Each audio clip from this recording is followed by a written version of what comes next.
Širom Rusije, od ogromnih sibirskih prostranstava preko industrijskih centara na Uralu, pa sve do užurbanih moskovskih ulica i mirnih provincijskih gradova, u vazduhu se osjeća nešto što nije zapisano ni u jednom zvaničnom izveštaju, ali što svaki prosječan građanin instinktivno prepoznaje.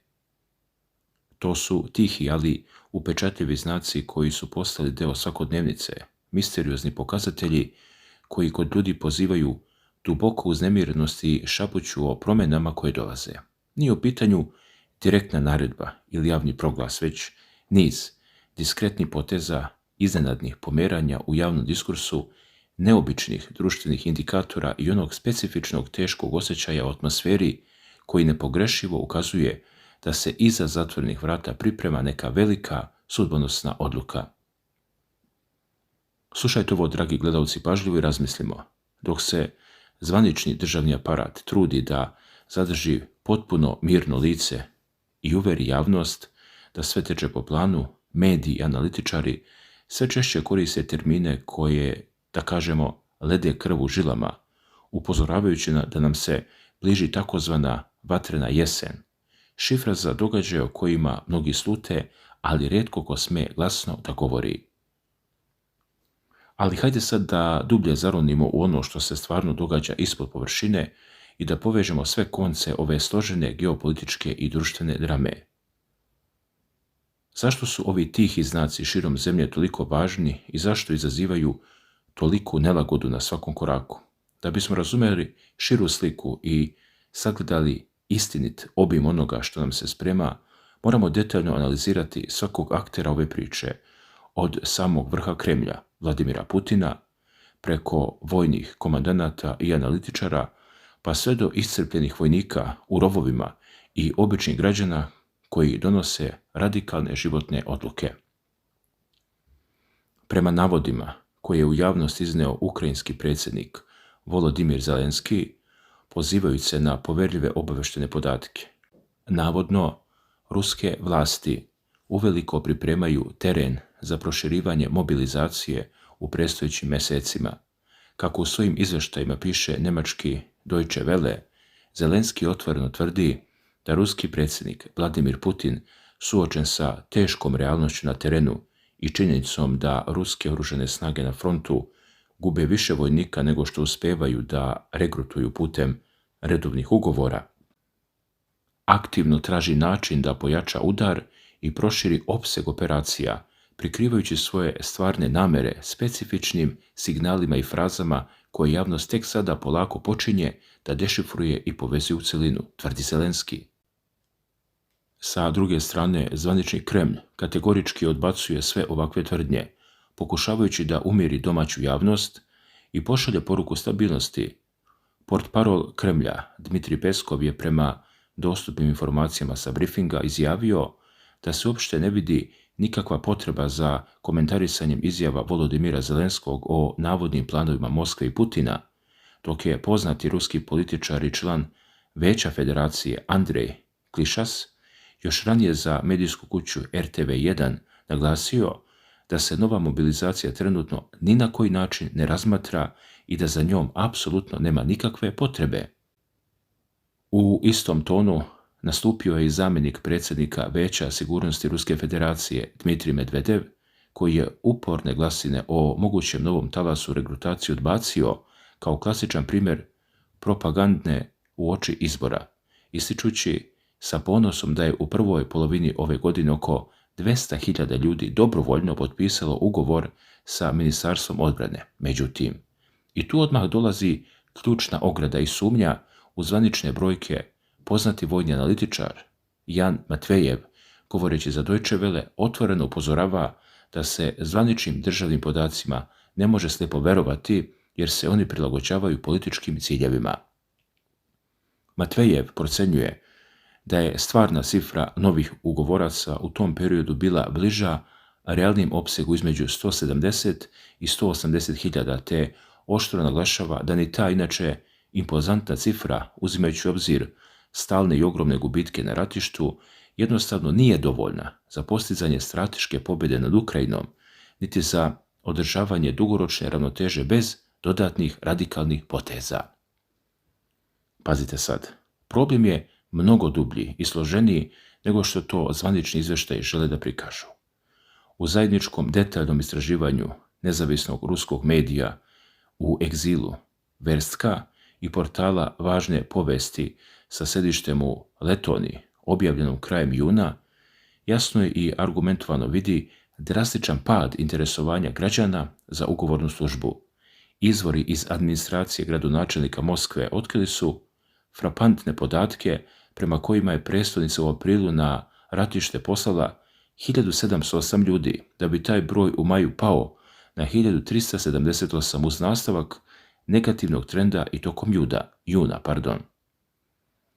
A kada se na te podatke nadoveže analiza važnih vesti da se stopa regrutovanja ugovornih vojnika u posljednjem tromesečju prošle godine prepolovila u odnosu na period drugi, postaje sasvim jasno zašto je ugledni Američki institut za proučavanje rata još krajem jula zaključio da Kremlj zapravo sistematski stvara sve neophodne pravne i logističke preduslove za donošenje nove teške odluke, koja će na kraju biti isključivo lična odluka Vladimira Putina, zavisna od njegove procjene stanja na frontu i unutrašnje stabilnosti. A kako ta napeta situacija zapravo izgleda iz perspektive onih koji se nalaze na samoj liniji fronta? Prema autentičnim svjedočenjima sa terena, koja prenosi ruski analitički portal Carigrad, atmosfera je dovedena do tačke ključanja. Poznati kolumnista Vladen Čertinov ističe da su vojnici koji se bore već 4 ili 5 godina potpuno iscrpljeni, psihički i fizički istrošeni, te da se nalaze na apsolutnom rubu izdržljivosti. Nedostatak regularnih odmora, rigorozna pravila i raspad porodičnih veza stvaraju ogromnu tenziju. A vojnik Vladimir Belov, koji se bori u opasnoj zoni u području Harkiva, otvoreno i bez ulepšavanja svjedoči o tome da su ranije odobravana 2 redovna 19-dnevna odmora godišnje sada smanjena na 17 dana, dok se do dodatnih zakonskih veteranskih odsustava u praksi gotovo nikada ne stiže, osim ako niste u pozadini. Zbog ovakvih surovih uslova, slučajevi dezerterstva i izbjegavanja povratka u jedinice nakon bolovanja postaju sve učestaliji, uprkos strožim pretnjama, zatvorskim kaznama, jer ljudi jednostavno pucaju pod teretom permanentnog rata. Dodatno, sama struktura ljudstva koje pristiže na front doživjela je radikalnu transformaciju. Oficir sa kramatorskog pravca u istom izvještaju otkriva da u borbene redove kao dobrovoljci sve češće stižu lica sa izuzetno specifičnim i sumnjivim biografijama, bivši migranti koji su tek nedavno dobili rusko državljanstvo, a potom se preko sistema kaznenih kolonija i sudskih procesa obreli na ratištu. Sa druge strane, ranjeni vojnici se često zadržavaju u jedinicama uprkos nesposobnosti za borbu, verovatno radi održavanja propisanih brojki na papiru, tako tvrdi. Čak i prekaljeni borci iz privatnih struktura poput nekadašnjeg pripadnika Wagnera sa poznatim pozivnim znakom Veter upozorava da je motivisani ljudi isključivo visokim novčanim iznosima opasna zabluda, jer u surovim uslovima totalnog rata novac brzo gubi vrednost, a opstanak zavisi isključivo od ideologije i nepokolebljivog ratnog bratstva. I tu dolazimo do onog najupečetljivijeg, gotovo misterioznog znaka o kome svi šapuću, a koji se ogleda u svakodnevnom životu običnih ljudi. Ako se zapitamo zašto širom Rusije vlada tiha nervoza, odgovor nam daju redovi ispred agencija za nekretnine i kod stanodavaca u susjednim zemljama. Prema detaljnim izvještajima koje je objavio portal Verstka, među ruskim građanima zabeležena je nagla, gotovo panična potražnja za najmom stanovanja u Jermeniji, po scenariju koji neodoljivo podsjeća na dane sa početka sukoba 2022. godine. A cena stanarina, kako se navodi u glavnom gradu Jerevanu, skočile su u nebesa za oko 30%, a lokalni stanodavci otvoreno svjedoče da umjesto starosedelaca sada čak 80% svih novih upita dolazi od ljudi koji su se tek doselili iz Rusije ili hitno planiraju prelazak granice pre predstojećih izbora za državnu dumu koji se održavaju od 18. do 20. septembra. Ljudi ne pakuju kofere bez snažnog razloga. Oni jasno osjećaju promjenu u vazduhu i žele da se obezbede pre nego što se vrata konačno zatvore. Sa druge strane državne granice iz ugla Kijeva, celokupna ova situacija se tumači kroz sasvim drugačiju optiku. Šef kijevskog režima Volodimir Zelenski u intervjuima i izjavama za domaće medije otvoreno naglašava da Moskva nema nikakvu nameru da obustavi operacije pod uslovima koje bi Ukrajina prihvatila, već planira da drastično pojača vojni, informacioni pa čak i sajber pritisak.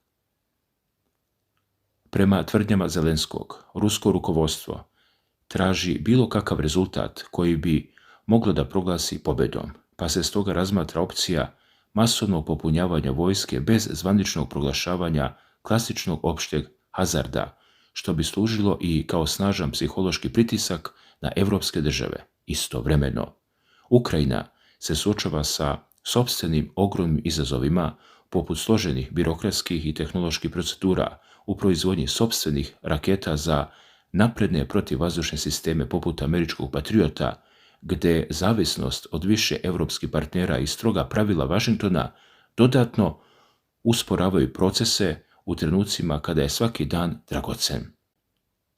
Kada se sve ove brižljivo sakupljene kockice od zakulisnih igara i izveštaja obaveštajaca preko autentičnih vapaja iscrpljenih vojnika i skoka potraži za stanovima u inostranstvu, pa sve do čvrstih uverenja i demantija zvaničnika u Moskvi, slože u jedan jedinstven mozaik, postaje sasvim jasno da se pred nama otvara poglavlje koje mnogi sa punim pravom nazivaju pripremom za novu vrelu jesen. Svi ovi akteri, od državnih vrhova do običnog čoveka, učestvuju u složenoj igri čiji će ishodi oblikovati sudbinu celog regiona. Dragi gledaoci, meni ovdje jedna stvar nikako nije jasna. Na početku ove analize napomenuo sam Dmitrija Medvedeva i njegove tvrdnje da je oko 200.000 ljudi potpisalo ugovor. Sa druge strane, opozicioni ruski izvori tvrde da je taj broj nešto manji i govore o cifri između 170 i 180.000.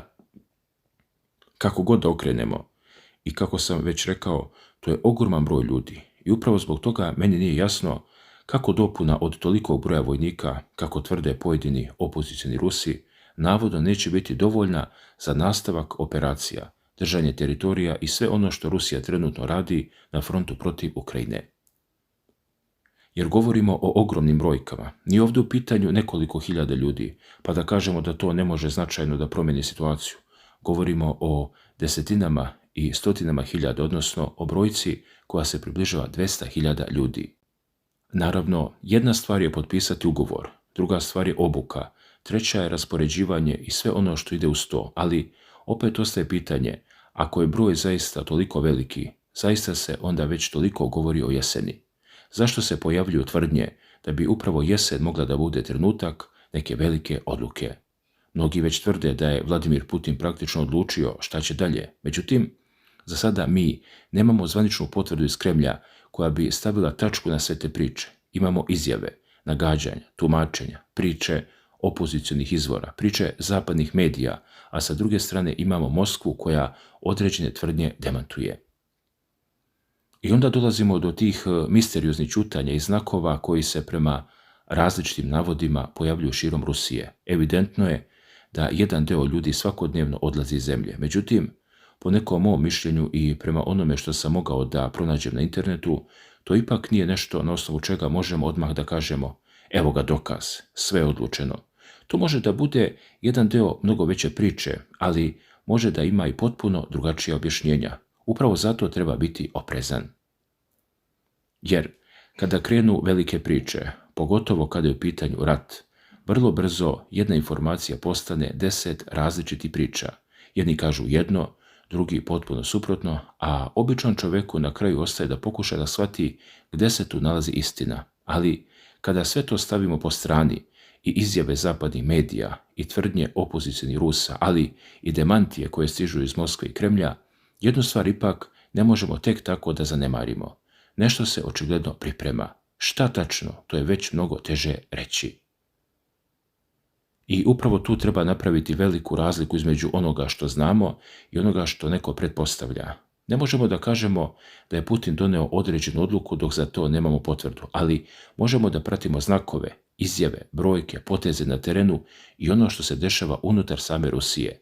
A kada sve te delove stavimo na jedno mesto, meni nekako deluje da će jesen biti veoma turbulentna.